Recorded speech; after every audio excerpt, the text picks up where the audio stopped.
There are two brand new songs, and one of them is for the character of Elphaba, and one of them is for the character of Glinda.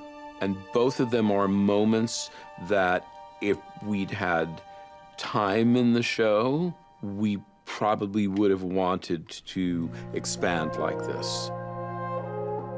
And I think it's a wonderful ode to staying in a place even when it doesn't necessarily treat you the way you want it to, and still having love for a space that doesn't necessarily hold you with love.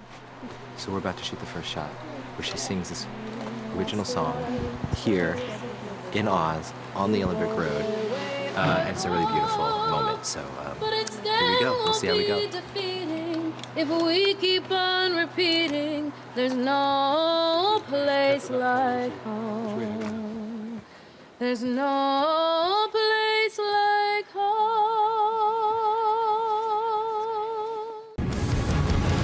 You gotta wow people on both movies, and the architecture of them has to be very sound about where you're getting intimate with the material and where you're blowing it up.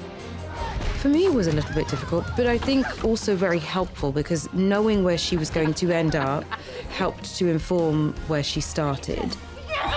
To be able to bounce back and forth between the two worlds, that's just a huge shift. When a schedule change happened, I had everything I needed in my emotional toolbox ready. I was not expecting that. But we had a lot of help from John to make sure that we moved through them incrementally. We weren't jumping from one to the other into the extremes. We sort of made our way through a lot of one before we started to embark on two. It was a very technical process at certain points, and we couldn't let that technical part of it drag what we actually had to do, which was the emotional part of it. And that's really what's exciting about Wicked for Good, is that everything gets answered, and it takes familiar characters on very unexpected but very satisfying journeys. Here we go. Good morning. And so what you see is that sort of open-faced brightness that you get in film one on Elphaba becomes a lot darker. You have a darker shade of green on her lips, you have more freckles.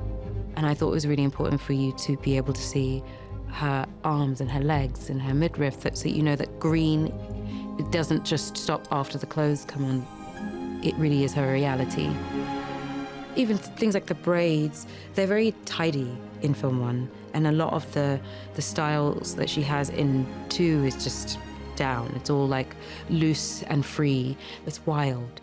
These wigs are very specifically made for me because I have a tiny, tiny, tiny pea-sized head. We've argued about it back and forth because I refuse for it to be any smaller. She said it was 51 3/4. I say it's 52 because I will not have a child-sized head. Thank you for clicking on our video, everybody. If you like what you saw here, please make sure you like the video and subscribe and share with your friends who like this sort of content. Joblo remains an independent company, and we appreciate all of your support.